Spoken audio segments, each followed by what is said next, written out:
BookTube. This is my weekly wrap-up from April the 1st to the 7th. I got my ticket for the long way round. 2 bottle whiskey for the way. I read 3 books this past week. That doesn't seem like a whole lot of books to me, but that's because I read 5 week before last, and honestly, that's not even a fair comparison because that particular week was longer than a week. It was more like 10 days. And I didn't start doing these weekly wrap-ups until mid-March, and there were several books I'd already read in March that I haven't reviewed. So I'm going to throw one of those in every week until I catch up, and that way I can talk about those books as well. So the first book I read this week was Panic by Lauren Oliver. Panic I listened to on audio as narrated by Sarah Drew. Sarah Drew is amazing. Amazing. She, just by virtue of the fact that she narrated it, made it at least twice as good. Now, I do like Lauren Oliver's writing a lot. I think she's an excellent storyteller. I don't always like where her stories go, but I think she's excellent at telling them. So reading her stuff is always a pleasure, no matter whether I like the story or not. Well, in this case, I did like the story. I liked the book, and I would recommend the book, although I had a few problems with it. Panic refers to a game, and it's a dangerous game. It's a game played by high school seniors during the summer after they graduate. You can't play unless you are a high school senior who has just graduated. And the prize of the game is a pot of money that is, it accumulates over the course of the year, their senior year, and it's paid into by everybody that goes to the high school. Now, this game is one of those top secret / everybody really knows about it kind of things. The 2 main characters are Heather and Dodge. Heather decides to participate in the game just on a whim. She just makes a snap decision and she's in. Dodge, on the other hand, has an agenda. And so the story is about what happens during the course of this summer and as these 2 characters play the game. The thing I liked the most about this book was the way Lauren Oliver was able to absolutely nail dead on what life is like in a small town that's going nowhere, where people feel stuck. She really, really got the characters here. I mean, she just was able to capture life in a small town and all the nuances that go along with that. The way that, life happens and how life isn't happening and how this prize money for these kids was basically a ticket out and into the real world where they knew stuff was happening and where they might have other choices. So I really appreciated that. Now, a couple of places that I ran into trouble in this book were I figured out stuff before the characters in the book did. I'm not supposed to be smarter than they are, and I'm supposed to be figuring it out as they do. I'm not supposed to get ahead of them, and I did, and I didn't like that. I thought it made the book predictable, and I think that it kind of took away from the story. Now, I really liked the ending. Having said that, I wonder if Lauren Oliver wrote it in response to all the people that hated the ending of Requiem. I kind of sensed that, and it's I hate to put Lauren Oliver in a position where she's damned if she does and damned if she doesn't. But by the same token, I have to say that the ending, it didn't feel forced. It felt natural, but it also felt like she maybe caved. And so I think it was probably the best of what she could give her readers in terms of what they wanted and what she was willing to do herself. I gave the book 3 stars, and I think that those 3 stars are well deserved. I liked this book a lot, and I would recommend this book. Having said that, this book did not amaze me. It's a good book, and you should read it. I mean, it's Lauren Oliver, and even better than that, it's narrated by Sarah Drew. So it was a good read, and I'm glad I read it. The other book I read this week was Archetype by M.D. Waters. I picked this up at my library because I had seen it at Books A Million and thought, it's not really YA. I think some people would call it YA, but the protagonist is about 26 years old, and so I really don't, and the themes in it are more adult, so I would call it more of an adult science fiction book. I absolutely loved it. I really did. I gave it 4 stars. I don't know that it crossed the line into amazing, but it was really good. It's the story of Emma, and Emma is trying to figure out who she is. She is in a hospital when we meet her, and everything everybody tells her kind of contradicts what she's dreaming, and she can't figure out why that is. So the book is kind of her journey to figure out who she is and what is really going on in her life. There's a strong romance element to this book, which I really liked, but there's far more to it than that. It just goes places that I didn't expect it to go. I mean, I got halfway through and I thought, what in the heck? What is going on?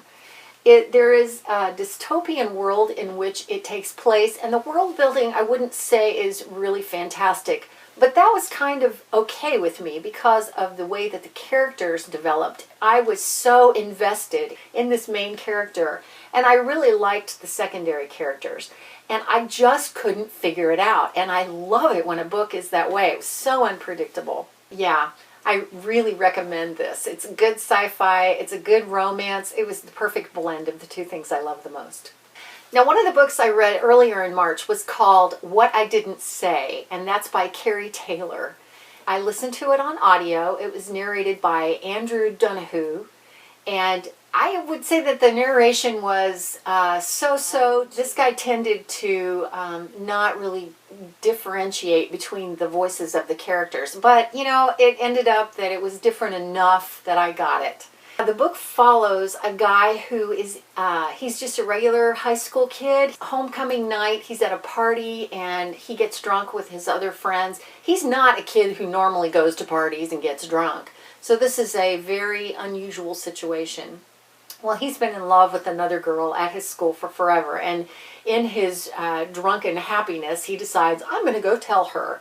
So he gets in a car with his two friends who are all drunk, and they end up in an accident.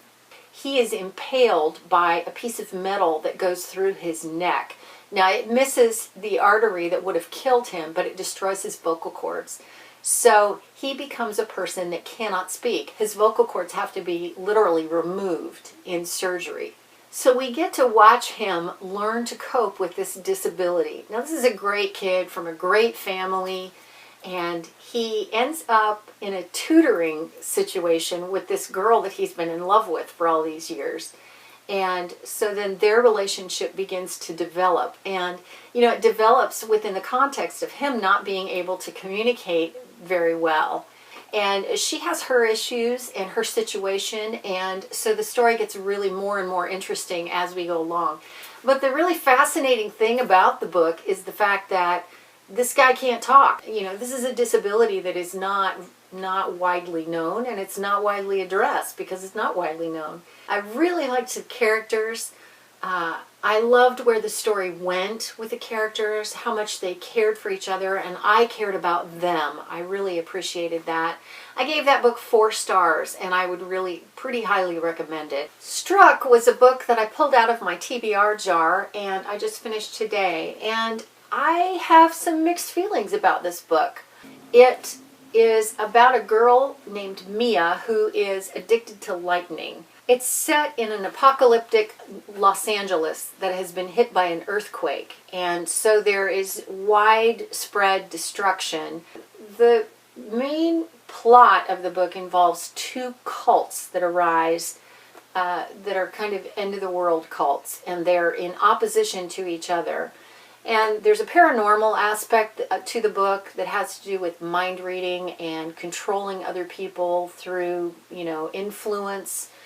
Obviously, the whole lightning thing has some paranormal aspects to it. I think that the book's blurb kind of misleads you a little bit. I didn't expect for the book to be about cults and, you know, the way that they can deceive people. It kind of tries too hard, really. It's apocalyptic. It's, you know, you got this character that's got these powers. She's like a lightning rod. And then you've got the whole family issue dealing with, you know, the fallout of this disaster that's happened. And then you've got these cults, these warring cults who both want to take over the world, and they want, you know, it's too much. It's just too much. So I think I'm probably going to give this book 3 stars. But I have to say that if I were a younger person, like in high school, I might really like this book. This book would make a great movie. I did start some books last week, and I kind of gave up. One of those was Cress by Marissa Meyer. I'm glad I have this from the library because I'm going to continue with it in print. I'm about this far in. I have the majority of the book to go, obviously, but this narrator just annoyed me. She just annoyed me. And honestly, you know, even Panic with Sarah Drew, one of the characters I didn't care for at all because of the way she was narrated. She just annoyed me. It was a very high-pitched voice, and she was just a shallow person. And in this book, the narrator is making the voice of Aiko, who is the computer, just this obnoxious, high-pitched, annoying voice. And so, you know, overall, I think this is going to be much better in print. I started The Prestige on audio this past week by Christopher Priest, and I like the audio narration, although I'm not that invested in the story. I just don't care about magicians and magic. I don't know if I'm not in the mood for it right now or what. So I'm going to put that aside for right now. And then I also started Leviathan by Scott Westerfeld. I like that well enough, but I don't love it, and I don't know. I don't know what it is. I'm just not in the mood for that right now. So I started another book yesterday, and that's My Name is Memory by Anne Brashares. That is about reincarnation, essentially, and it's okay so far. I find that I like Anne Brashares' writing pretty well. So that was my week. Like always, I'm going to pull a book out of my TBR jar, and that is Origin by Jessica Keary. That's right here. And I've wanted to read this for a while. It's been on my TBR, so I am glad I picked that one. So that's it for now. I will see you again on Friday with Friday Reads. Thanks for watching. When I'm gone, you're gonna miss me when I'm gone. You're gonna miss me by my hair. You're gonna miss me everywhere. Oh, you're gonna miss me when I'm gone.